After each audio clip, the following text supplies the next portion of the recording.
say I see surgery every single day. I'm in the operating room, anything from, laparoscopic appendectomies to coronary artery bypass surgeries I do. I'm on the heart team at the hospital that I'm at. I've worked at multiple hospitals, all of which have been JCO approved in the United States. So as I was considering this, of course, cost was a factor for me, and also my insurance wouldn't approve. And so that was a factor for me in this as well.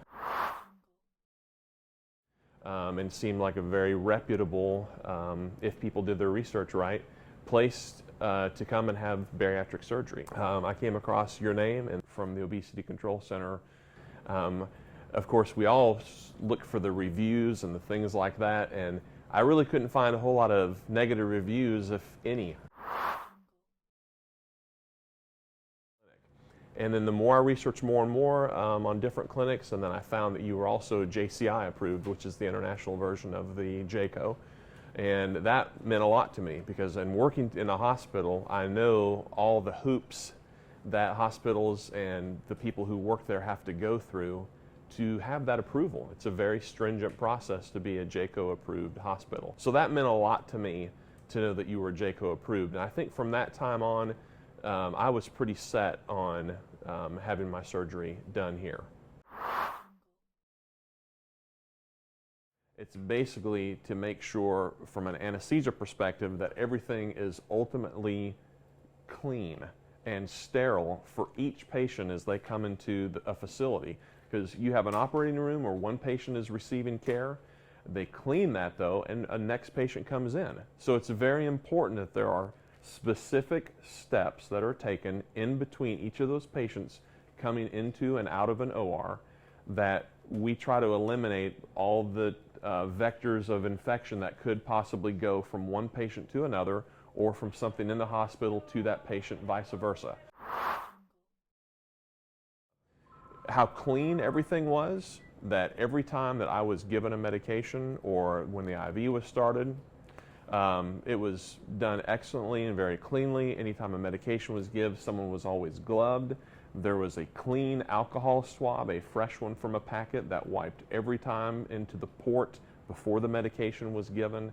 I didn't see any reusing of syringes or anything that would make me question that this was top-notch care, that you were doing everything you could to try to eliminate all the different vectors of infection that a patient can come in contact with in a medical care facility.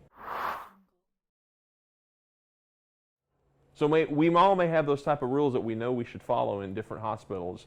Maybe they don't always get followed to the letter every single time, but at this place where I was here at the Obesity Control Center, every time I was given a medication or any type of interaction, it was to the letter. Everything was followed perfectly, it seemed like to me. And that made me feel very comfortable and very, very safe. So when I had a chance to, in the pre-op room, actually meet with you, and you explained things very well. Hey, there's a reason why we do this, because after thousands of cases, we've decided that physics still works the same way in everybody across this planet. So this is why we do this way. And that was very reassuring, and it answered my questions. And then, of course, being an anesthetist, when I met the anesthesia team, I was very impressed with them as well. And so I asked a lot of very specific questions about their airway, because, I love you, Dr. Ortiz, but I know if things go wrong in the operating room, it's not the surgeon that is really there to save the patient. It's the anesthesia team who really does the legwork on resuscitating the patient, making sure that the ABCs are taken care of, airway, breathing, circulation, that those things are happening so that patient comes out of the operating room alive. And so meeting them really gave me a lot of reassurance that I was in really good hands. It was just, I felt very comfortable the whole time that I was given really excellent care. So I appreciate that very much. I wondered about the aftercare, and I had a chance to speak with a couple different people who had had the surgery recently. And there was one gentleman from up in Olympia, Washington, who I spoke with, who had had it, I believe, in August here. He'd had a gastric sleeve. And he said, I still hear from the Obesity Control Center.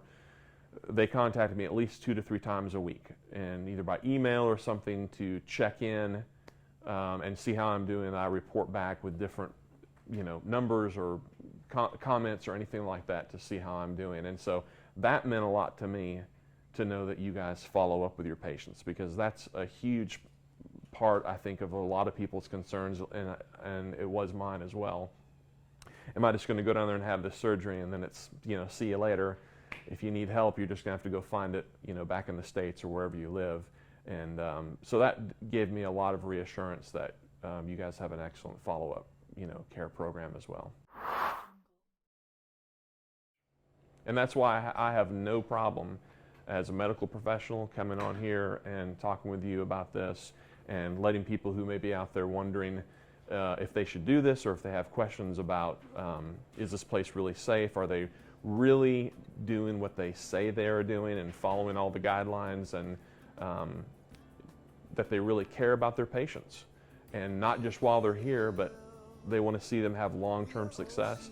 That's why, for me, I had no problem coming on here and letting people know, because it's important, because I was that person who I wanted to know, hey, are these guys for real? Is this really on the up and up? And I can say with complete confidence that they are.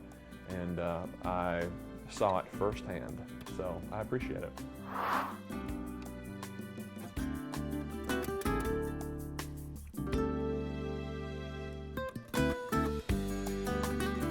We're here to help.